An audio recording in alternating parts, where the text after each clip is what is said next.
MCQ आपके लिए daily basis पर आपके लिए लेकर आने वाले ब्रह्मा सीरीज, जिसमें आपको कृषि के महत्वपूर्ण प्रश्न करवाए जाएंगे। कृषि के महत्वपूर्ण प्रश्न या इंपॉर्टेंट एमसीक्यू ऑफ एग्रीकल्चर, जो कि आपकी आगामी परीक्षाएं जैसे यूपी एजीटीए हो गया, यूपी गन्ना पर्यवेक्षक हो गया, यूपी टीजीटी हो गया, UP LT grade, UP PGT, या आप आगामी कोई सी भी एग्रीकल्चर की परीक्षा की तैयारी कर रहे हैं तो उसके लिए बहुत ही महत्वपूर्ण सेशन ये होने वाला है।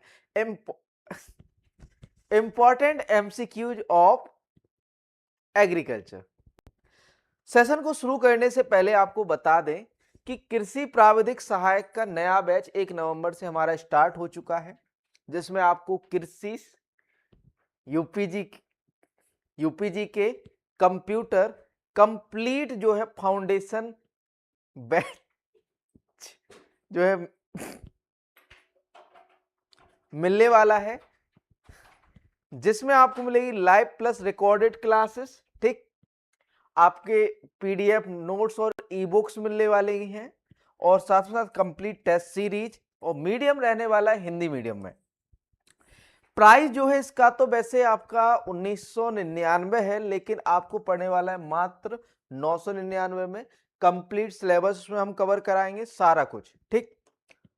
साथ में साथ गन्ना पर्यवेक्षक के लिए जो आपका सेम सिलेबस है, यूपीजी के कंप्यूटर और एग्रीकल्चर भी हम करवाने वाले हैं, का भी 1 नवंबर से स्टार्ट हो चुका है, जिसमें आपकी live plus recorded classes, e book, PDF notes, complete test series, medium रहने वाला हिंदी और डाउट सेशन भी आपको मिलने वाले हैं।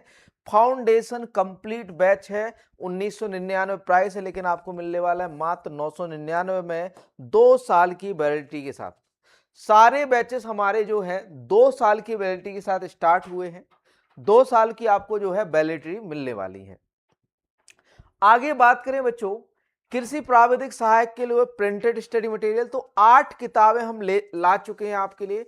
8 किताबें कंप्लीट, जिसमें आपको मिलने वाली सस्य विज्ञान, आपका फसल उत्पादन भी रहेगा, मृदा विज्ञान, उद्यान विज्ञान, कृषि अर्थशास्त्र व कृषि प्रसार, आपका पशुपालन, जैव प्रौद्योगिकी, अनुवांशिकी एवं पादप प्रजनन, पादप कार्य की, पादप रोग विज्ञान, कीट विज्ञान या पादप रक्षा, संपूर्ण कृषि विज्ञान की एक वस्तुनिष्ठ प्रश्न, जिसमें आपको मिलने वाले हैं 10,000 टॉपिक वाइज एमसीक्यू प्लस आपके कुछ टेस्ट, ठीक। तो ये पढ़ने वाला है कंप्लीट 8 किताबों का सेट मात्र 1999 में, हिंदी माध्यम में है कंप्लीट। तो आपको नीचे डिस्क्रिप्शन में हमारी ऐप का लिंक मिल जाएगा, तो डाउनलोड कर लीजिए और ज्वाइन कर लीजिए विजन एग्री एकेडमी को। फिलहाल कुछ तकनीकी समस्या के कारण हमारा जो ऐप है विजन बैंकर्स एकेडमी के नाम से शो हो रहा है प्ले स्टोर पर। जैसे ही आप डाउनलोड कर लोगे तो आपका जो है विजन एग्री एकेडमी के नाम से आपके मोबाइल में आ जाएगा, ठीक। क्योंकि थोड़ा सा दिक्कत ये है कि लोगो और नेम चेंज नहीं हो रहा है, मैंने बोला है कंपनी वालों को, वो कर रहे हैं, लेकिन पता नहीं अभी तक वो कर नहीं पाए, ठीक। यूपी ट्रिपल एस कृषि प्राविधिक सहायक के लिए 100 practice set, 100 test series, 100 PDF के रूप में बुकलेट मिलने वाली है आपको मात्र 749 में। ये डाउनलोडेबल पीडीएफ रहने वाली है, ठीक है। और साथ में साथ गन्ना पर्यवेक्षक के लिए भी 100 बुकलेट हम लेके आए हैं। यूपीपीएससी एलटी ग्रेड के लिए 15 बुकलेट या 15 प्रैक्टिस टेस्ट, फुल टेस्ट है ये, इसमें आपका सामान्य ज्ञान भी है और साथ में साथ एग्रीकल्चर। पीजीटी के लिए, स्नातकोत्तर शिक्षक के लिए 30 बुकलेट या 30 प्रैक्टिस सेट लाए हैं, ठीक। चलिए शुरू करते हैं आज के सेशन को, बढ़िया से आंसर करिएगा। क्वेश्चन है, क्वेश्चन नंबर 1 है, which one of the following is enzyme, निम्नलिखित में से कौन सा एक एंजाइम है? वसा, प्रोटीन, मिनरल या विटामिन? निम्नलिखित में से कौन सा एक एंजाइम है? ए, बी, सी या फिर डी? सही उत्तर क्या होगा? जल्दी से आंसर कीजिए। तो बच्चों यहां पर सही उत्तर की बात करें तो यहां सही उत्तर हो जाता है बच्चों प्रोटीन, है ना। लाइपेज प्रोटीन आपने नाम सुना होगा, ये क्या है? एमाइलेज हो गया, ये क्या है बच्चों? एंजाइम है। जो प्रोटीन होता है वो एक क्या है बच्चों? एंजाइम होता है। आगे हमने विभिन्न प्रोटीन को हमने रखा है ना।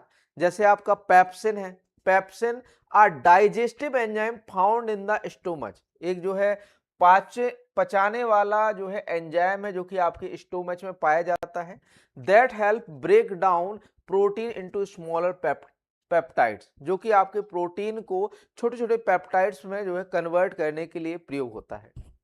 Trypsin an enzyme from the pancreas that further breaks down protein into amino acid, यह जो है आपके पैनक्रियाज में पाया जाता है, ठीक, और जो कि ब्रेक करता है प्रोटीन को किसमें, आपका अमीनो एसिड में। अमाइलेज की बात करें तो an enzyme in saliva that begin the digestion of starch into smaller carbohydrate, जो स्टार्च होता है उसको छोटे छोटे कार्बोहाइड्रेट के टुकड़ों में या कार्बोहाइड्रेट में कन्वर्ट करता है। कौन बच्चों, आपका अमाइलेज। माल्टेज की बात करें तो an enzyme that break down the sugar maltose into glucose, या जो शुगर माल्टोज है उसको ग्लूकोज में कन्वर्ट करने का काम करता है। लैक्टेज की बात करें तो an enzyme that breaks down the milk sugar lactase into glucose and galactose, यह जो है ग्लूकोज व गैलेक्टोज में मिल्क शुगर को या फिर कहें लैक्टोज को कन्वर्ट करने का काम करता है। तो ये सारे के सारे क्या है बच्चों, एंजाइम है, और ये एक प्रकार के क्या है, प्रोटीन है। क्या है बच्चों, प्रोटीन है, ठीक। आगे बढ़ते हैं, अगला प्रश्न है wintering a special operation is done in, यह जो है गुलाब में हल्की सी ठंडक देने या कहें कूलिंग देने का जो है एक प्रक्रिया होती है। विंटरिंग का संबंध किससे बच्चों, आपसे पूछा जाएगा, तो इसका संबंध बच्चों आपका गुलाब से है, रोज से है। किससे बच्चों, रोज या गुलाब से है ना, किससे है, गुलाब से है, ठीक। तो यहां पर राइट आंसर गुलाब या फिर कहें रोज हो जाता है ना। तो भैया गुलाब से संबंधित कुछ आपकी टर्मिनोलॉजी, जैसे पिंचिंग हो गया। पिंचिंग क्या है, टर्मिनल ग्रोइंग भागों को हटाना, मतलब ये कहें जो आपका टिप है, ऊपरी भाग है, उसको हटाने की प्रक्रिया क्या कहलाती है, पिंचिंग कहलाती है ना। तो पिंचिंग मतलब आपके टर्मिनल ग्रोइंग भागों को हटाना और मुख्य रूप से पौधों की ऊंचाई को कम करना और पार्श्व शाखाओं को प्रोत्साहित करने के लिए किया जाता है। डिसबर्डिंग केवल केंद्रीय कली को बरकरार रखते हुए अवांछित कली को हटा दिया जाता है। डी शूटिंग मुख्य रूप से हाइब्रिड में किया जाता है और उपज को 50 से 75% तक बढ़ाता है। डिफोलिएशन फूलों के उत्पादन को बेहतर बनाने के लिए मैन्युअल रूप से रसायनों का उपयोग करके पिंचिंग के दौरान पत्तियों को हटाना। डिफोलिएशन मतलब होता है पत्तियां, डिफोलिएशन मतलब पत्तियों को हटाना। बेंडिंग 3 महीने पुराने पौधों में किया जाता है ताकि नए अंकुर या स्रोत और सिंक के बीच जो है संतुलन को प्रेरित किया जा सके। जैसे आप बेंड कर दोगे तो नई नई कलियां निकलेंगी, है ना, तो बेंडिंग है। ये किससे संबंधित है, गुलाब से संबंधित है। आगे बात करें बड कैपिंग, तो मटर के आकार पर फूल की कली पर बड कैप लगाए जाते हैं, कली का आकार और आकृति बढ़ाते हैं। गुलकंद 1:1 अनुपात में पंखुड़ी और चीनी को मिलाकर तैयार किया जाता है। प्रूनिंग की बात करें तो अवांछित पौधों के हिस्से को हटाना गुलाब और गेंदे में किया जाने वाला सामान्य अभ्यास है। पल्सिंग की बात करें तो यह आपका कट फ्लावर में किया जाता है। फूलों की जो सेल्फ लाइफ है या जीवन क्षमता है उसको बढ़ाने के लिए की जाती है। कौन सी, पल्सिंग। पल्सिंग देखो संबंधित है आपके फूलों के प्रिजर्वेशन से। स्वजीवन या सेल्फ लाइफ को बेहतर बनाने और फूल को खिलने को बढ़ावा देने के लिए कम समय के लिए फूल को उच्च सांद्रता वाले सुक्रोज या शक्कर और कीटाणुनाशक से उपचारित करना, या आपका जो है चीनी से उपचारित किया जाता है। अगला क्वेश्चन है main cause of black tip in mango. Black tip, काला धब्बा रोग, है ना, ये किसकी कमी से होता है? बेसिकली ये होता तो बच्चों बोरॉन की कमी से। किसकी कमी से होता है बच्चों? बोरॉन की कमी से होता है। आम की कोयली रोग या काला सिरा रोग किससे होता है बच्चों? बोरॉन की कमी से होता है। लेकिन लेकिन लेकिन बच्चों कुछ आपकी भट्टों या फिर कहें ईंट के भट्टों से निकलने वाले धुएं के कारण भी आपका क्या होता है बच्चों? ब्लैक टिप रोग होता है, काला सिरा रोग होता है। तो भैया आपका जो भट्टे हैं उनसे निकलने वाली गैसेस कौन सी है बच्चों? CO2, SO2 एसिटिलाइन गैस, CO2 आपका जो है CO2 SO2 एसिटिलीन गैस। तो ये सारी जो गैसेस हैं CO2 SO2 और आपका एसिटिलाइन गैस है, इनके कारण भी आपका क्या होता है बच्चों? काला सिरा रोग होता है।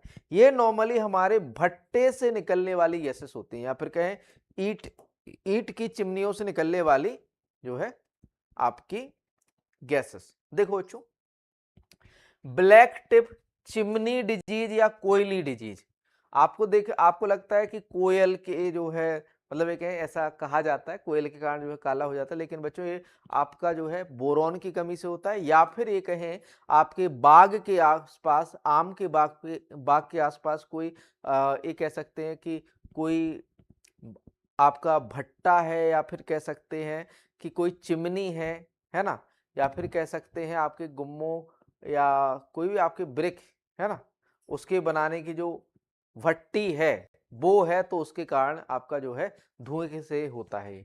देखिए बच्चों, first reported by Woodhouse, this disorder is due to SO2 and also due to CO2, methane and other polluted gases. Its severity also seen into deficiency of boron, mostly seen near the brick line. जो आपकी ईंटों के भट्टे होते हैं उनके आसपास देखने को मिलता है, और नॉर्मली बोरॉन की कमी से होता है।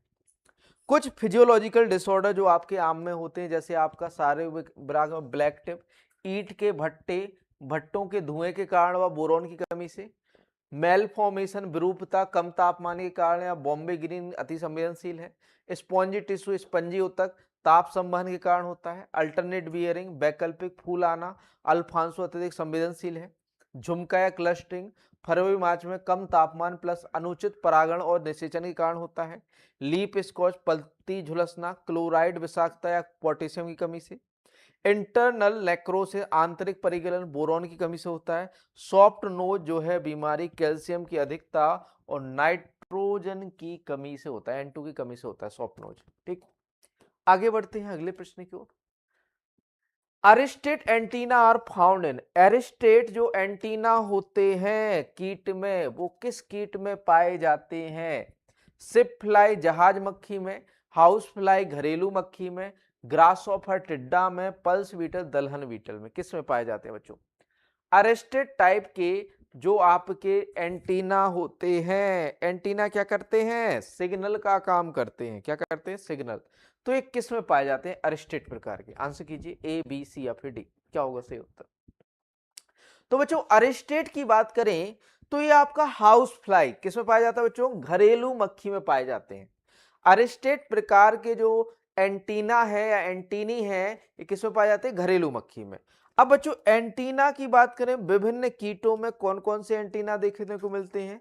तो देखो, सेटेसियस प्रकार के एंटीना देखने को मिलते हैं कॉकरोच में, लीफ हॉपर में, फिलीफॉर्म देखने को मिलते हैं ग्रासोफर में, मोनेली फॉर्म देखने को मिलते हैं टर्माइट्स में, सैरेट टाइप देखने को मिलते हैं पल्स बीटल में, पैक्टिनेट टाइप देखने को मिलते हैं सॉफ्लाई में, बाइपैक्टिनेट देखने को मिलते हैं सिल्कवर्म मॉथ में, प्ल्यूमोज टाइप के देखने को मिलते हैं मेल मॉस्क्यूटो में, होल्ड टाइप देखने को मिलते हैं मैंगो मेलीबग में, क्लीवेट टाइप मिलते हैं बटरफ्लाई एंड ब्लिस्टर बीटल में, कैपिटेट टाइप के जो है खपरा बीटल में देखने को मिलते हैं, जेनिकुलेट टाइप के बीज आंट्स और बीवल्स में देखने को मिलते हैं, और एरिस्टेड प्रकार के हाउस फ्लाई या घरेलू मक्खी में हमें देखने को मिलते हैं एंटीना। ठीक, तो ये विभिन्न आपके कीटों में एंटीना के प्रकार, उनके एग्जाम्पल याद करना जरूरी है। अगला क्वेश्चन है, cow breed is commonly found in the state of, गाय की राठी नस्ल जो है सामान्यतः कहां पाई जाती है? हरियाणा, बिहार, राजस्थान में या पंजाब में? जो राठी ब्रीड है गाय की, ये कहां पाई जाती है? जल्दी से आंसर कीजिए। गाय की जो राठी ब्रीड है ये कहां पाई जाती है? ए बी सी या फिर डी, क्या हो जाएगा सही उत्तर?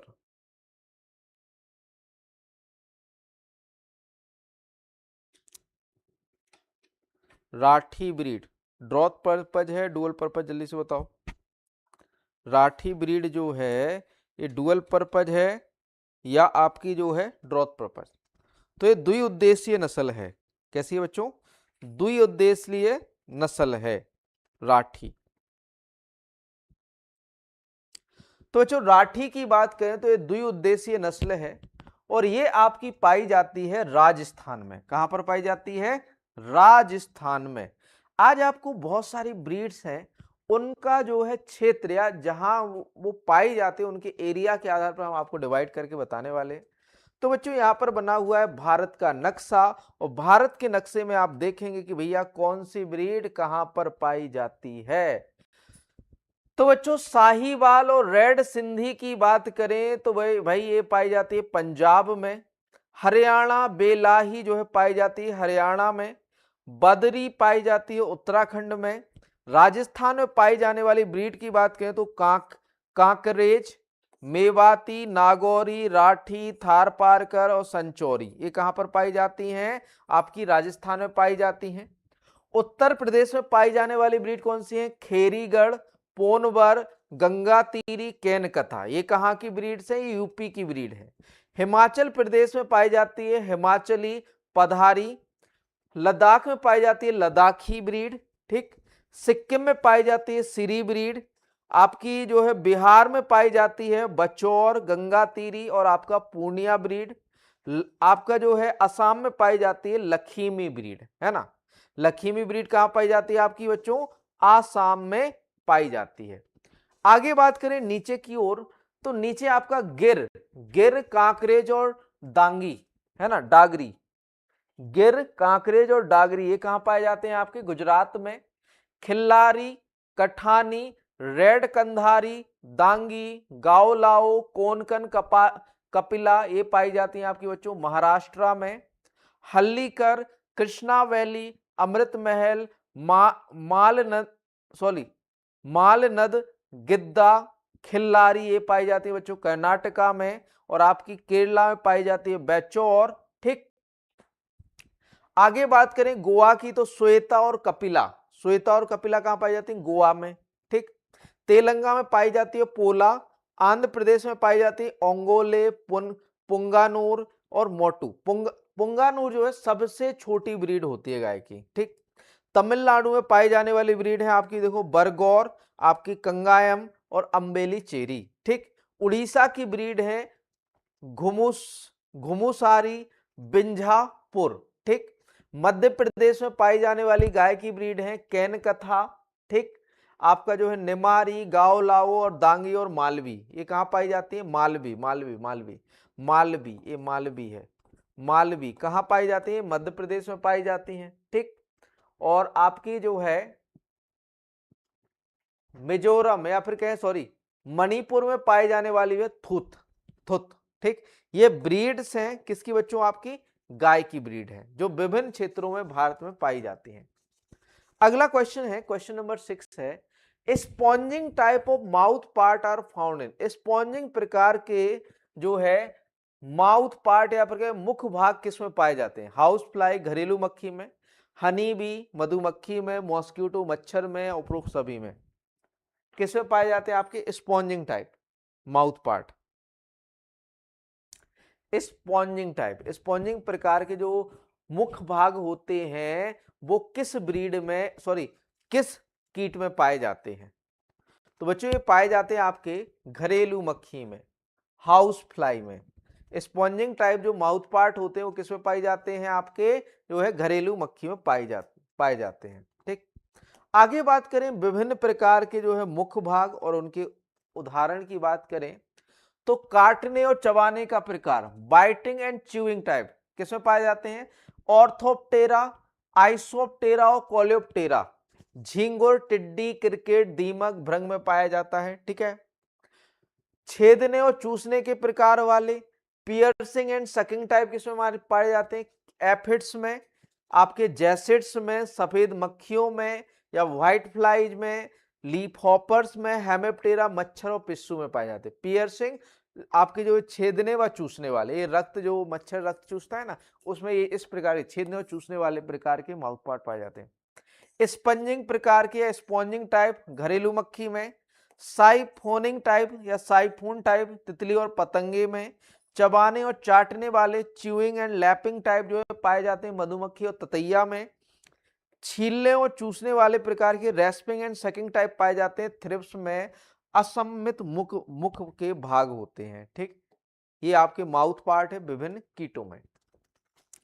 अगला क्वेश्चन है fertiliser that supply nitrogen in both ammoniacal and nitrate form, वह उर्वरक जो अमोनिकल एवं नाइट्रेट दोनों रूपों में नाइट्रोजन प्रदान करता है, तो वह कौन सा है? Calcium ammonium nitrate, urea, ammonium sulphate या अमोनियम क्लोराइड। तो बच्चों यहां पर बात करें सही उत्तर की, तो अमोनिकल और नाइट्रेट। तो यहां पर एक उर्वरक दिख रहा है हमें, कैल्शियम अमोनियम नाइट्रेट, जिसे किसान खाद के रूप में जाना जाता है। तो यहां पर जो सही उत्तर हो जाता है वो हो जाता है बच्चों कैल्शियम अमोनियम नाइट्रेट। ये आपका अमोनिकल और नाइट्रेट प्रकार का क्या है बच्चों? उर्वरक है। यूरिया की बात करें तो ये एमाइड उर्वरक है। क्या है बच्चों? एमाइड उर्वरक है ना। और अमोनियम सल्फेट, अमोनियम क्लोराइड, ये अमोनिकल जो है उर्वरक है। कैसे है बच्चों? अमोनिकल उर्वरक है। अब जैसे बात करें यूरिया की, एमाइड है। अब देखो इसमें भी आपका पहले जो नाइट्रोजन कन्वर्ट होता है वो अमोनिया में होता है, फिर नाइट्रेट में होता है। लेकिन इसमें एक प्रोसेस है, पहले अमोनिया में कन्वर्ट होगा, फिर आपका जो है नाइट्रेट में कन्वर्ट होगा। ठीक, लेकिन जो है अमोनिकल और नाइट्रेट के रूप में दोनों में किसमें पाया जाता है? कैल्शियम अमोनियम नाइट्रेट में पाया जाता है। ठीक, देखिए आगे आपके उर्वरक की बात करें तो आपका अमोनिकल उर्वरक की बात करें तो अमोनियम सल्फेट, अमोनियम क्लोराइड और एनहाइड्रस अमोनिया, ये कैसे हैं बच्चों? आपके अमोनिकल उर्वरक हैं। आगे बात करें नाइट्रेट तो sodium nitrate, calcium nitrate, potassium nitrate, nitrate उर्वरक है। अमोनिकल एंड नाइट्रेट उर्वरक की बात करें तो ammonium nitrate, calcium ammonium nitrate, ammonium sulphate nitrate, ये कैसे बच्चों? आपके अमोनिकल एंड नाइट्रेट फर्टिलाइजर है। एमाइड फर्टिलाइजर की बात करें तो इसमें आपका यूरिया आ जाता है और कैल्शियम साइनामाइड आ जाता है। कौन कौन से उर्वरक आ जाते हैं? Urea and calcium cyanamide. Clear है इतना? अगला question, question number 8, the biofungicide Trichoderma is used in pigeon pea या अरहर अगेंस्ट विच डिजीज। अरहर में किस बीमारी के विरुद्ध आपका जो कवकनाशी है, जैव फफूंदी नाशी है, ट्राइकोडर्मा को प्रयोग किया जाता है? ब्लाइट झुलसा के विरुद्ध, फ्यूजेरियम बिल्ट या लीप स्पॉट पत्ती धब्बा के विरुद्ध या YVM के विरुद्ध? Yellow vein mosaic virus. Yellow vein, YVM का मतलब होता है येलो वैन मोजेक वायरस। किसके खिलाफ आप ट्राइकोडर्मा का प्रयोग करते हैं? किसमें? आपका अरहर के अंदर। बताइए आंसर।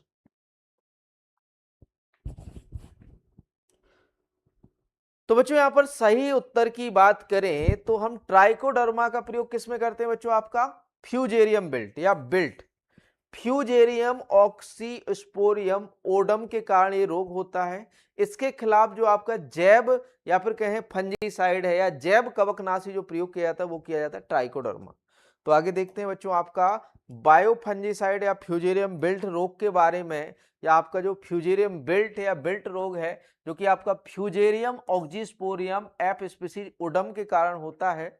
इसके लक्षण की बात करें तो यह जो है अर्ली स्टेज या फिर कहें पौधे की शुरुआती जो ग्रोथ स्टेज होती है उसमें ये लगता है ना। तो देखिए the disease may appear from early stage of plant growth 4 to 6 weeks old plant up to flowering and podding. यह जो है आपके पौधे की शुरुआत या फिर कहें शुरुआती ग्रोथ स्टेज या शुरुआती जीवन से शुरू होता है और आपके फूल आने और आपके जो पोड है या फली बनने तक जो है रहता है। The disease appears as a gradual withering and drying of plant. Withering मतलब ये कहें आपका नाम है सड़ना और आपका जो है पौधे का सूखना, ये लगातार कंटिन्यू जो है देखने को मिलता है, जिस बाद में प्लांट हमारा मर जाता है। Yellowing of leaves and blackening of stem starting from collar और to branches which gradually result in dropping and premature drying of leaves, stem, branches and finally death of the plant। तो यहां पर आपकी जो पत्तियां हैं वो पीला पड़ना शुरू हो जाती हैं और जो स्टेम होती है या फिर जो तना होता है वो कोलर के साथ आपका काला पड़ना स्टार्ट हो जाता है। बिच जो कि आपका ग्रेडुअल या फिर कहें जिसमें सीधे सीधे जो है रिजल्ट मतलब ये कहें जो लगातार बढ़ता जाता है dropping and pre mature drying of leaves. पहले से मतलब ये कहें आपकी पकने से पहले ही पत्तियां मर जाती हैं। ठीक, और आपके जो है या फिर कहें सूख जाती हैं, आपके जो है स्टेम्स सूख जाते हैं, तना सूख जाता है, आपकी शाखाएं सूख जाती हैं और फाइनली पौधा मर जाता है। मैनेज कैसे करेंगे? मैनेजमेंट करना है तो क्या करेंगे? एक तो बच्चों फसल चक्र अपनाना है, बेल्ट रोग जो होता है बच्चों, या उकटा रोग जो होता है, ये मृदा जनित रोग होता है। इसको ओवरकम करने के लिए, इससे बचने के लिए जो सिंपल सा उपाय है वो है बच्चों आपका, एक तो देखो जो आप दलहनी फसलें बो रहे हो उसको गहराई में बो। दूसरा है फसल चक्र अपनाओ। यदि आपका उकटा रोग लग रहा है तो भाई उस खेत में कोई दूसरी फसल लगा दो ताकि उकटा रोग ना लगे, है ना। तो बच्चों treat the seed with Trichoderma viride at 4 gram per kg. 4 gram per KG के हिसाब से आपका ट्राइकोडर्मा से हमें क्या करना है, इसको ट्रीट करना है। और avoid successive cultivation of red gram in the same field. मतलब एक है लगातार जो है अरहर की बुआई को रोकना है। Crop rotation with tobacco, tobacco के साथ हम जो है फसल चक्र भी अपना सकते हैं। आगे बात करें, अगला क्वेश्चन है among the following which one is not monocotyledon fruit. निम्न में से कौन सा फल एक बीज पत्रीय नहीं है, एक बीज पत्रीय नहीं है, ये पूछा गया है। बताइए भैया, कोकोनट, नारियल, कस्टर्ड एप्पल, डेट पाम या पाइनएप्पल, इनमें से कौन सा फल आपका एक बीज पत्रीय नहीं है? ए, बी, सी या फिर डी, क्या होगा सही उत्तर? जल्दी से लिख दीजिए कमेंट में, ए, बी, सी या फिर डी। तो बच्चों सही उत्तर की बात करें तो यहां पर राइट आंसर हो जाता है कस्टर्ड एप्पल, शरीफा, है ना। क्योंकि कोकोनट, डेट पाम और पाइनएप्पल जो है आपका, नारियल, खजूर और अनन्नास जो है ये एक बीजपत्री है। आपका कस्टर्ड एप्पल द्विबीजपत्री है। आगे हमने कुछ आपके एक बीजपत्री और द्विबीजपत्री के एग्जाम्पल दिए हुए हैं, है ना, इसको आप पढ़ेंगे हम। देखिए सबसे पहले एक बीजपत्री मोनोकॉट की बात करें तो नारियल, कोकोनट, कोकस न्यूसीफेरा, एरिकेसी परिवार या कुल से आता है। इसका गुणसूत्र संख्या क्रोमोसोम नंबर 32 होता है। फल का प्रकार ड्रुप होता है। दक्षिण पूर्व एशिया इसका उत्पत्ति स्थान है। दक्षिण पूर्व एशिया क्या है? उत्पत्ति स्थान। ठीक, आगे बात करें सुपारी अरेका नट की, अरेका कैटाचू इसका साइंटिफिक नेम है। एरिकेसी कुल से आता है। गुणसूत्र संख्या 32 होती है। फल का प्रकार बेरी होता है इसका। आगे बात करें खजूर की, डेट पाम की, फिनिक्स डेक्टिलीफेरा, एरिकेसी परिवार से संबंधित है। क्रोमोसोम 36 होता है। फल का प्रकार ड्रुप होता है। पश्चिम एशिया इसका मूल या उत्पत्ति स्थान है। केला, बनाना, मूसा पैराडिसिका या मूसा बल्बिसियाना, म्यूसिकेसी परिवार से है। क्रोमोसोम 22, 33, 44 आपकी प्रजाति के अनुसार होता है। फल का प्रकार बेरी है। दक्षिण पूर्व एशिया इसका उत्पत्ति स्थान है। अनन्नास की बात करें तो अनन्नास कॉमुसस ब्रोमलेसी परिवार से है। क्रोमोसोम 50 होता है। सोरोसिस फल का प्रकार है। उत्पत्ति जो है ब्राजील से हुई है। आगे बात करें द्विबीजपत्री या डाइकॉट में आपका आम आ जाता है। मैंगो, मैंजीफेरा इंडिका एनकार्डेसी परिवार से है। क्रोमोसोम 40 होता है। फल का प्रकार ड्रुप और दक्षिण पूर्व एशिया इसका मूल उत्पत्ति स्थान है। काजू या केस्यू नट की बात करें, एनकार्डियम ऑक्सीडेंटल एनकार्डेसी परिवार से। क्रोमोसोम 42 होता है इसका। फल का प्रकार नट होता है और उत्पत्ति स्थान ब्राजील से है। पिस्ता या पिस्टाचो नट की बात करें तो पिस्टेचिया बेरा इसका साइंटिफिक नेम होता है। एनकार्डेसी परिवार से है। क्रोमोसोम 30 होता है। नट का जो है फल का प्रकार होता है। ठीक, आगे बात करें अगला क्वेश्चन, पैराक्वाइड बीडीसाइड। जो खरपतवारनाशी पैराक्वाइड है ये किस प्रकार का है? सिलेक्टिव है, नॉन सिलेक्टिव है, या फिर कहें सेमी सिलेक्टिव है, नन ऑफ दीज। सिलेक्टिव मतलब ये कहें कि चयनित, नॉन चयनित या आपका जो है बिना चयन किया हुआ खरपतवार। बताइए, सिलेक्टिव और नॉन सिलेक्टिव की बात करें बच्चों तो सिलेक्टिव का मतलब ये होता है कि भैया जितना आपने मतलब ये कहें जिस प्रजाति के लिए इसको डाला है वही को मारेगा।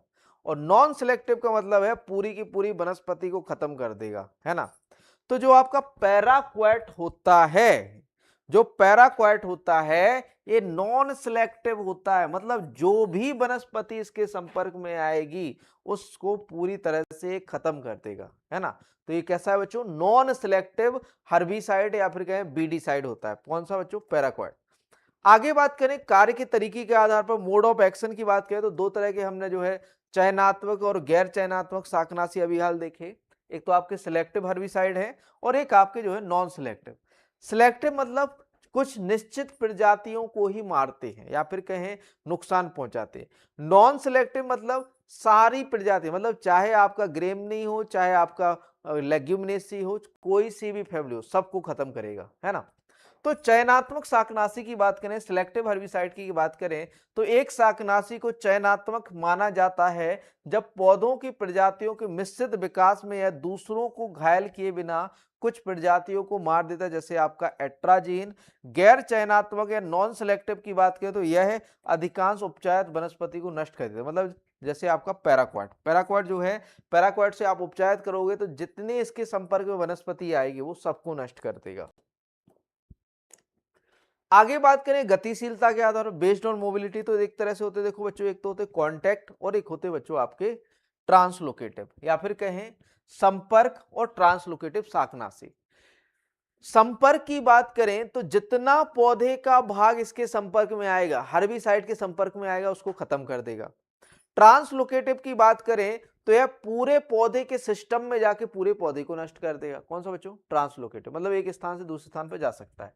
तो संपर्क शाकनाशी की बात करें, कॉन्टैक्ट हर्बिसाइड की बात करें, तो एक संपर्क शाकनाशी उन पौधों के हिस्सों को मार देता है जिनके साथ यह सीधे संपर्क में आता है, जैसे पैराक्वाट। ट्रांसलोकेटेड हर्बिसाइड की बात करें तो हर्बिसाइड जो अपने अणु की प्रकृति के आधार पर जाइलम या फ्लोएम के माध्यम से उपचारित भाग से अनुपचारित क्षेत्रों में स्थानांतरित होता है, जैसे आपका ग्लाइफोसेट हो गया। एक ऐसा बच्चों आपका जो है ट्रांसलोकेटिव हर्बिसाइड होता है। अगला question, suitable variety of onion for kharif crop. Kharif फसल के लिए आपकी प्याज की उपयुक्त किस्म कौन सी है? Pusa red, Pusa Ratnar, Agrifound dark red, Agrifound light red. कौन सी प्रजाति खरीफ मौसम के लिए उपयुक्त है किसकी बच्चों? प्याज की। बताइए आंसर क्या होगा, ए बी सी या फिर डी? राइट या सही उत्तर क्या होगा? तो बच्चों यहां पर सही उत्तर की बात करें तो सही आंसर हो जाता है आपका एग्रीफाउंड डार्क रेड। कौन सा बच्चों? एग्रीफाउंड डार्क रेड खरीफ मौसम में उगाई जाने वाली प्याज की क्या है बच्चों? किस्म है। खरीफ मौसम के लिए उपयुक्त किस्म कौन सी? Agrifound dark red. आगे बात करें अन्य किस्मों की, तो देखो बच्चों लाल रंग की किस्में आ जाती हैं, Agrifound dark red, Agrifound light red, Arka Niketan, Arka Pragati, Kalyanpur red round, Punjab red round, Punjab selection, Pusa Madhavi अच्छे भंडारण के लिए जानी जाती है, पूसा रत्नार, पूसा रेड, उदयपुर 101 और उदयपुर 103। खरीफ प्याज की बात करें खरीफ मौसम के लिए आर का कल्याण, आर का प्रगति, N53, आर का निकेतन। ठीक। सफेद छिलके वाली किस्म है पूसा व्हाइट फ्लैट, हरे प्याज के लिए उपयुक्त। पूसा व्हाइट राउंड हरे प्याज के लिए उपयुक्त है, पंजाब 48, उदयपुर 1021। पीले छिलके वाली किस्में हैं ब्राउन स्पेनिश, लंबे दिन वाली किस्म है। अर्ली ग्रेनो लंबे दिन वाली किस्म है, सलाद के लिए अच्छी और हरे प्याज के लिए उपयुक्त है। ये हो गई बच्चों आपकी कुछ इंपॉर्टेंट वैरायटी किसकी बच्चों? ओनियन की। अगला क्वेश्चन है राष्ट्रीय कृषि विकास योजना RKVY was launch during which 5-year plan. राष्ट्रीय कृषि विकास योजना RKVY जो है आपका RKVY किस पंचवर्षीय योजना के दौरान शुरू की गई? आपकी जो 9वीं पंचवर्षीय योजना, 10वीं पंचवर्षीय योजना, 11वीं पंचवर्षीय योजना या 12वीं पंचवर्षीय योजना? किस पंचवर्षीय योजना में आपकी जो है राष्ट्रीय कृषि विकास योजना शुरू की गई थी? जल्दी से आंसर कीजिए, ए बी सी या फिर डी? सही उत्तर क्या होगा? राष्ट्रीय कृषि विकास योजना किस पंचवर्षीय योजना में शुरू की गई?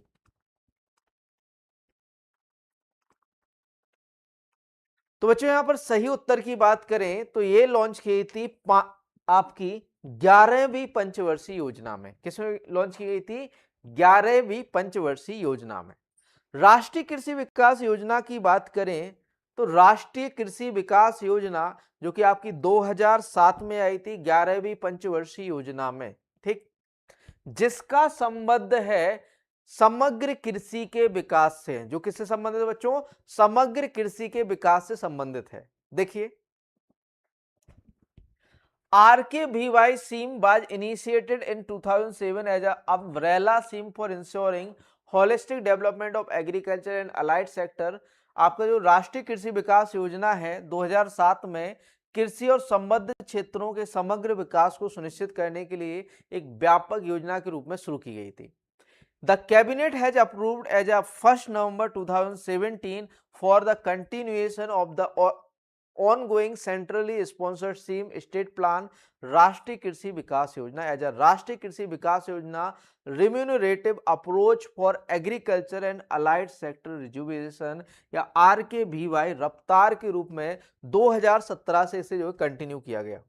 तो देखो बच्चों, मंत्रिमंडल ने 1 नवंबर 2017 तक चल रही केंद्र प्रायोजित योजना राज्य योजनाएं राष्ट्रीय कृषि विकास योजना को राष्ट्रीय कृषि विकास योजना कृषि और संबद्ध क्षेत्र कायाकल्प के लिए लाभकारी दृष्टिकोण या RKVY रफ्तार के रूप में जारी रखने के लिए मंजूरी दे दी है।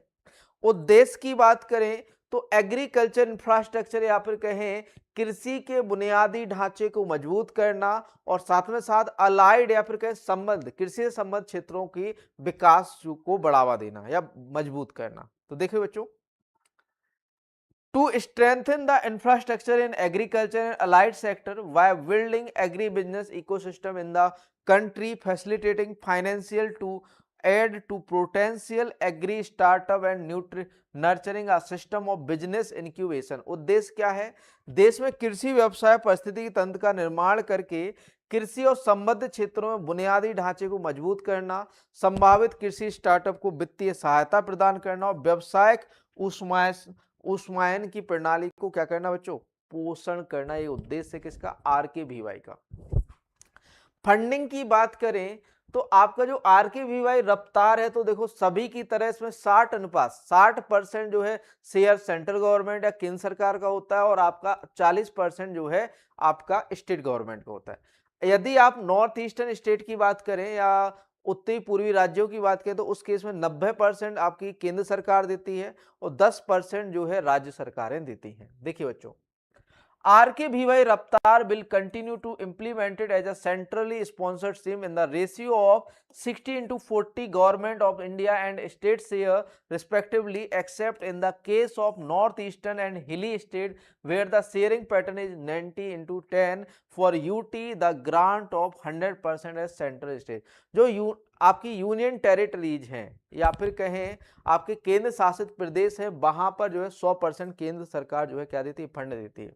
देखिए, RKVY रफ्तार को 60:40 क्रमशः जो है भारत सरकार और राज्य सरकार का हिस्सा के अनुपात में एक केंद्र प्रायोजित योजना है के रूप में लागू किया जाता रहेगा। सिवाय पूर्वोत्तर और पहाड़ी राज्यों के जहां हिस्सेदारी 90:10 है, केंद्र शासित प्रदेशों के लिए अनुदान 100% केंद्रीय हिस्सा रहेगा या फिर कहें 100% केंद्र सरकार जो है फंड करेगी। सब सीम की बात करें तो RKVY में कुछ आपकी सब सीम भी चलती है, जैसे bringing green revolution to eastern India. आपके जो पूर्वोत्तर राज्य हैं वहां पर आपकी ग्रीन या फिर कहें आपकी हरित क्रांति लाना। देखिए, to address constraint limiting the productivity of rice based cropping system in eastern India.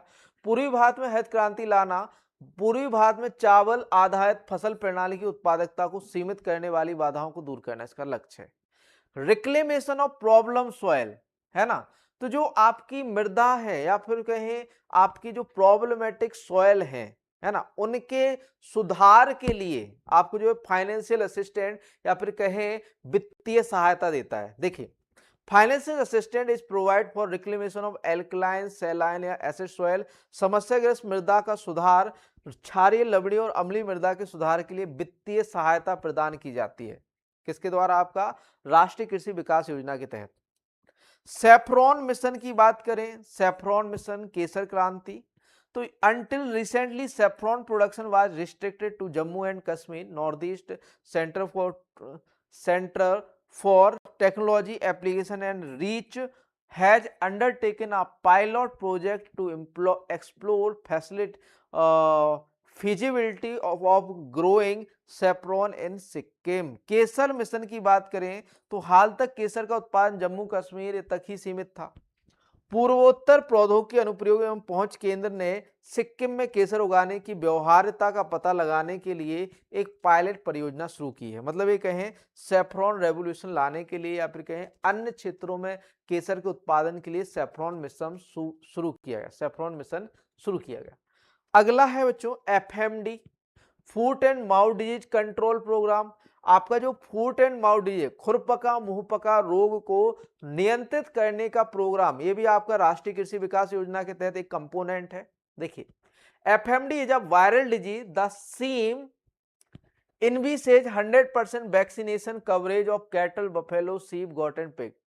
खुरपका मुंहपका रोग नियंत्रण कार्यक्रम की बात करें तो खुरपका मुंहपका रोग एक विषाणु जनित रोग है। इस योजना में मवेशियों, भैंसों, भेड़ों, बकरियों और सुअरों का 100% टीकाकरण शामिल है। और लास्ट जो कंपोनेंट है accelerated fodder development programme. Accelerate मतलब एक है आपका त्वरित चारा विकास कार्यक्रम। चारे की उपलब्धता को बढ़ाने के लिए जो है ये शुरू किया गया था। राधे राधे। त्वरित चारा विकास कार्यक्रम की बात करें तो farmers, FPO and cooperatives in the drought affected district या blocks are provided financial assistance for taking up additional production of fodder.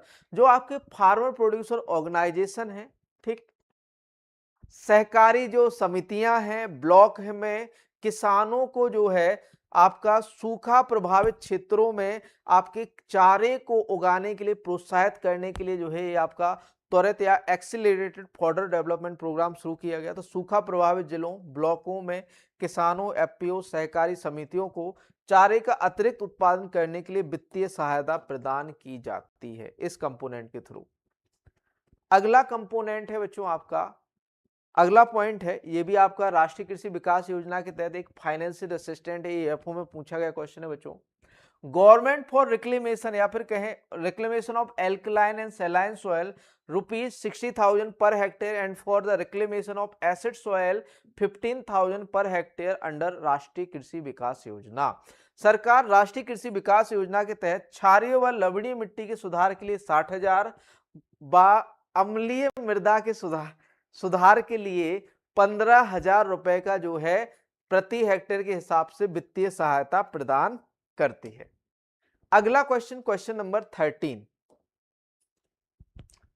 Soil health card scheme was started during the year. मृदा स्वास्थ्य कार्ड योजना कब शुरू हुई थी? मृदा स्वास्थ्य कार्ड की बात करें तो बच्चों ये सूरतगढ़ राजस्थान से शुरू हुई थी। सूरतगढ़ राजस्थान से 2015 में शुरू हुई थी। इसका जो टैगलाइन है स्वस्थ धरा खेत हरा, इसमें यह जो है 12 पैरामीटर की जो है जांच करती है। कितने पैरामीटर्स की जांच करती है बच्चों? 12 पैरामीटर्स की जांच करती है। तो यह 2015 में शुरू की गई थी soil health card scheme, SSC scheme. तो आगे बात करते हैं बच्चों सॉइल हेल्थ कार्ड स्कीम की, मृदा स्वास्थ्य कार्ड की। सॉइल हेल्थ कार्ड स्वस्थ धरा खेत हरा, इस तरह से आपको एक लोगो देखने को मिलता है सॉइल हेल्थ कार्ड का।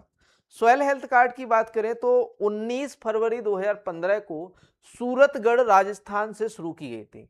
इसकी बात करें, it is a centrally sponsored या फिर कहें केंद्रीय क्षेत्र की योजना है जो आपके पूरे इंडिया में सभी किसानों के लिए मृदा स्वास्थ्य कार्ड वितरित करती है। देखिए बच्चों, it is a centrally sponsored scheme to assist state government in issuing soil health card to all farmers across India।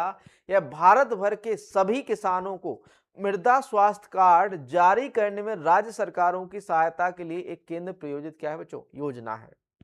और ऑब्जेक्टिव की बात करें, उद्देश्य की बात करें तो इसका उद्देश्य था कि भैया सही मात्रा में मृदा में पोषक तत्वों को देना। एक तो बच्चों मृदा की जो है स्वास्थ्य का पता करना कि आपके जो है न्यूट्रिएंट कितने हैं, उसमें किसकी कमी है, क्या आपका अधिक है, उसके हिसाब से जो है रिकमेंडेशन देना। तो इसका उद्देश्य था फसल उत्पादन बढ़ाने के लिए संतुलित आपके उर्वरकों या न्यूट्रिएंट का प्रयोग करना, है ना। तो देखो बच्चों, ऑब्जेक्टिव या उद्देश्य की बात करें तो it provides farmer with information on the nutrient status of their soil along with recommendation for the appropriate doses of nutrient to improve soil health and fertility। यह किसानों को उनकी मिट्टी की पोषक स्थिति के बारे में जानकारी प्रदान करता है, साथ ही मिट्टी के स्वास्थ्य और उर्वरता में सुधार के लिए पोषक तत्वों की उचित खुराक के लिए सिफारिशें भी करता है। अगले पॉइंट की बात करें तो जो सॉइल सैंपल है वो आपके 2 बार या साल में 2 टाइम पे क्या किए जाते हैं, कलेक्ट किए जाते हैं। कब कब बच्चों?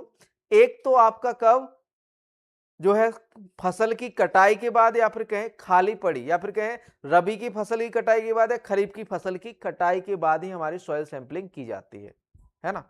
तो बच्चों soil samples are collected twice a year post harvest of rabi and kharif crops और when no standing crop is in the field. मिट्टी के नमूने साल में 2 बार एकत्र किए जाते हैं, रबी और खरीफ फसलों की कटाई के बाद या जब खेत में कोई फसल ना हो तब हम जो है नमूना ले सकते हैं। आगे बात करें content of soil health card की, तो बच्चों इसमें आपके 12 पैरामीटर पर काम करता है। कितने पैरामीटर पर काम करता है बच्चों? ये 12 पैरामीटर्स पर काम करता है। कौन कौन से 12 पैरामीटर हैं? इसमें आपके मैक्रो न्यूट्रिएंट की बात करें, बृहद न्यूट्रिएंट की बात करें तो नाइट्रोजन आ जाता है, फास्फोरस, पोटेशियम और सल्फर आ जाता है। माइक्रो न्यूट्रिएंट कौन कौन से कवर हैं? Zinc, iron, copper, manganese, boron. ठीक। अदर सॉइल प्रॉपर्टीज की बात करें तो पीएच, एसिडिटी और बेसिकसिटी बताता है, मतलब ये कहें कि आपका क्षारीयता व अम्लीयता बताता है।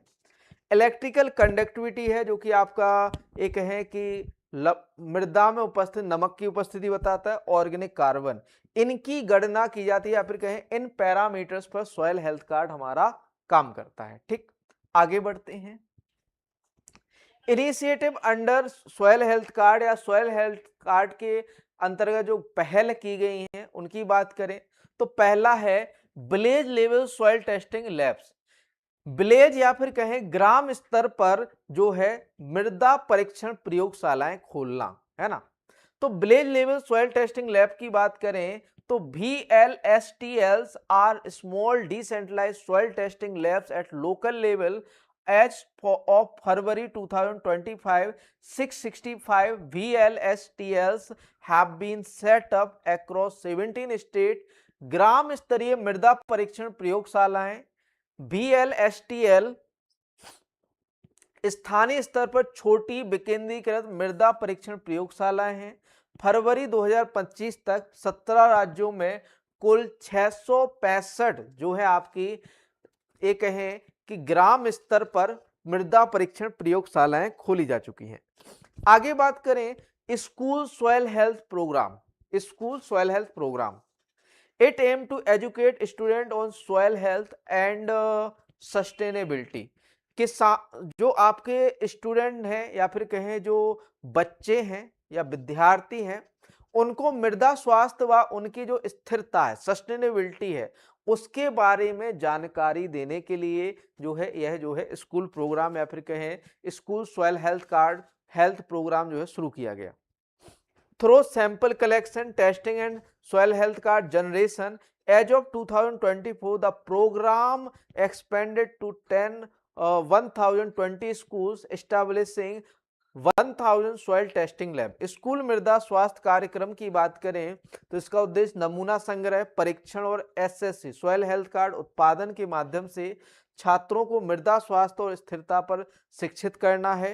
2024 तक कार्यक्रम का विस्तार 1020 स्कूलों तक हो गया है और 1000 मृदा परीक्षण प्रयोगशालाएं स्थापित की जा चुकी हैं। आगे बात करें इंटीग्रेशन विद RKVY या फिर कहें राष्ट्रीय कृषि विकास योजना। अब जो मृदा स्वास्थ्य कार्ड स्कीम है ये आने लगी है आपकी राष्ट्रीय जो है राष्ट्रीय कृषि विकास योजना के तहत, है ना। तो देखिए बच्चों इंटीग्रेशन विद RKVY की बात करें तो since 2022-23 the soil health card scheme has been merge into Rashtriya Krishi Vikas Yojana as a component under soil health and fertility. जो है RKVY के साथ एकीकरण 2022-23 से मृदा स्वास्थ्य कार्ड योजना को मृदा स्वास्थ्य और उर्वरता के तहत एक घटक के रूप में राष्ट्रीय कृषि विकास योजना में विलय कर दिया गया है या मर्ज कर दी गई है। ठीक है, आगे बात करें टेक्नोलॉजिकल एडवांसमेंट की, प्रौद्योगिकी की प्रगति की, तो भैया एसएससी पोर्टल या फिर कहें सॉयल हेल्थ कार्ड पोर्टल, जो कि आपका यूनिफॉर्म या फिर कहें जनरेशन ऑफ या फिर कह सकते हैं समान निर्माण या फिर कहें सॉयल हेल्थ कार्ड के समान निर्माण के लिए जो है 5 आपके जो है डायलेक्ट या 5 बोलियों के साथ जो है सभी प्रमुख भारतीय भाषाओं में उपलब्ध है। एसएससी मोबाइल ऐप की बात करें for easy access to soil health card and streamline sample या फिर कलेक्शन या फिर कहें मृदा स्वास्थ्य कार्ड कलेक्शन के लिए, और साथ में साथ जो है सॉयल हेल्थ कार्ड को एक्सेस करने के लिए जो है soil health card mobile app भी है। GIS integration, automatic geo mapping of soil sample using latitude and longitude so that all the test result are captured and seen on the map। तो geo mapping system भी इसमें शुरू की गई है। ठीक, ये टेक्नोलॉजी इंटीग्रेशन किया गया है। बेनिफिट की बात करें तो देखो ये आपके उपज में ये कहें बढ़ोतरी होती है। अगला क्वेश्चन, क्वेश्चन नंबर 14 है, which of the following oilseed crop plant has spines on its surface। निम्नलिखित में से कौन सी तिलहन फसल के पौधे के पृष्ठ पर कांटे होते हैं? मस्टर्ड, सरसों, सूरजमुखी, कुसुम या सोयाबीन। क्या होगा सही उत्तर? राधे राधे शिवांगी जी, आंसर कीजिए।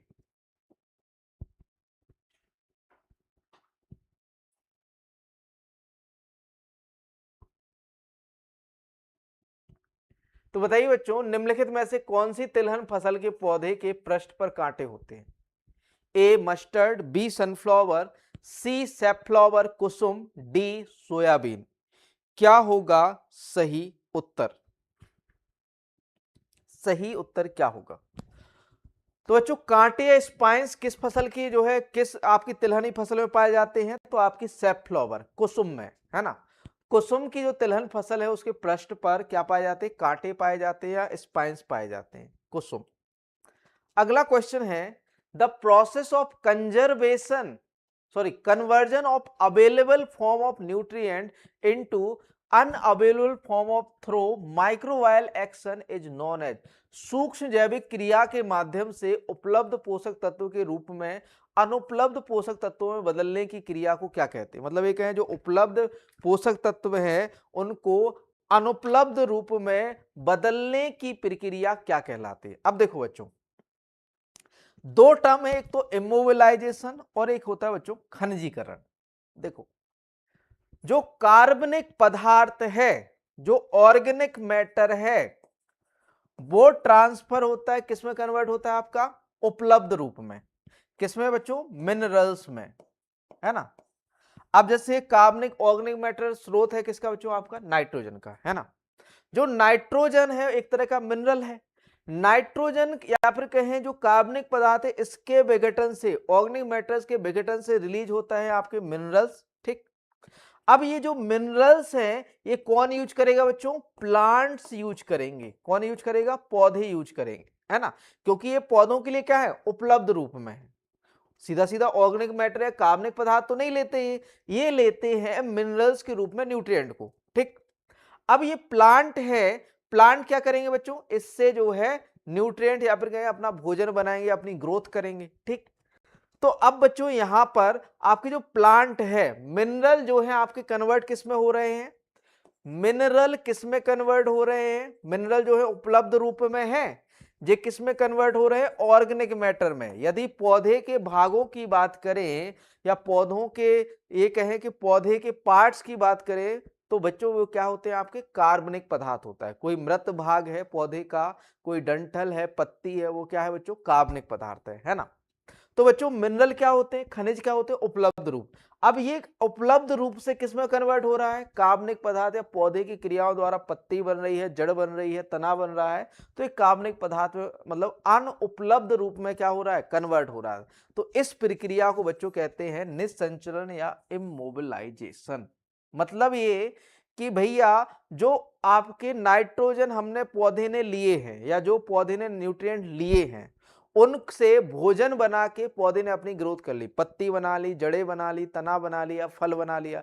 ये सब क्या है बच्चों? कार्बनिक पदार्थ है। अब कार्बनिक पदार्थ विघटित हो गए, फिर से क्या बनाएगा? मिनरल्स बनाएगा। है ना। तो जिसे हम क्या कहेंगे, मिनरलाइजेशन, खनिजीकरण, है ना। तो जब मिनरल्स आपके कार्बनिक पदार्थ में कन्वर्ट होते हैं तो उसे निसंचलन, इमोबिलाइजेशन, और जब आपके ऑर्गेनिक मैटर या कार्बनिक पदार्थ मिनरल्स या खनिजों में कन्वर्ट होता है तो उसे कहते हैं खनिजीकरण। ठीक,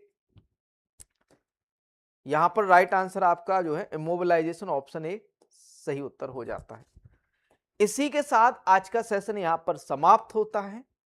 यदि आप नए हैं चैनल पर तो सब्सक्राइब कर लेना। हमारी जो ऐप है विजन एग्री एकेडमी के नाम से प्ले स्टोर पर उपलब्ध है, सॉरी विजन बैंकर्स एकेडमी के नाम से। एक्चुअल में क्या है ना बच्चों, थोड़ा सा प्रॉब्लम के चलते हमारा जो ऐप है वो विजन बैंकर्स एकेडमी के नाम से शो हो रहा है प्ले स्टोर पर। ठीक है, वो नेम हम कुछ दिन में चेंज करा लेंगे, मैंने प्रोसेस में है, वो मैंने दिया हुआ है चेंज करने को, लेकिन वो कर नहीं रहे। तो जैसे ही आप डाउनलोड कर लोगे तो विजन एग्री एकेडमी के नाम से आएगा, केवल प्ले स्टोर पर विजन बैंकर्स एकेडमी के नाम से। नीचे आपको डिस्क्रिप्शन में हमारी ऐप का लिंक मिल जाएगा, तो उसको डाउनलोड कर लीजिए आप। और साथ में साथ 1 नवंबर से एजीटीए के लिए फाउंडेशन बैच स्टार्ट हो चुका है, जिसमें कृषि, यूपीजी के कंप्यूटर आपका कवर करवाने वाले हैं। लाइव प्लस रिकॉर्डेड क्लासेस करेंगे, इसमें ई बुक, पीडीएफ, नोट्स रहने वाले हैं। कंप्लीट टेस्ट सीरीज रहेगी हर एक सब्जेक्ट की। मीडियम रहेगा हिंदी माध्यम, और डाउट सेशन भी इसमें आपको मिलने वाले हैं। प्राइस रहने वाला है वैसे तो 1999, लेकिन 50% डिस्काउंट चल रहा है इस वक्त, तो आपको प्राइस मिलने वाला है 999 में।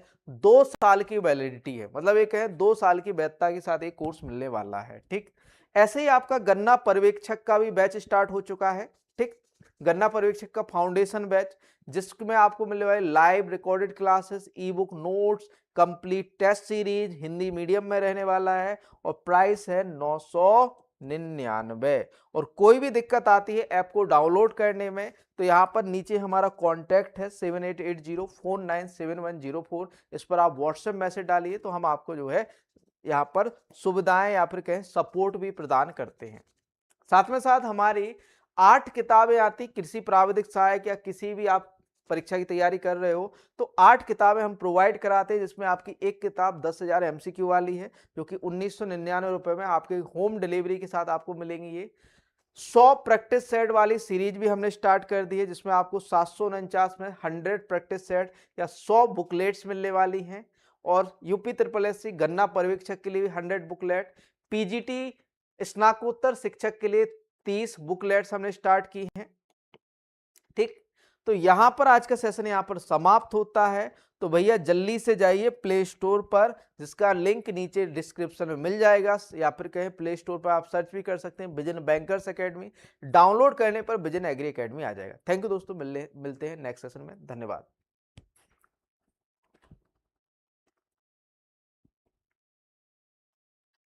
तुम्हें कहा होगा भाई।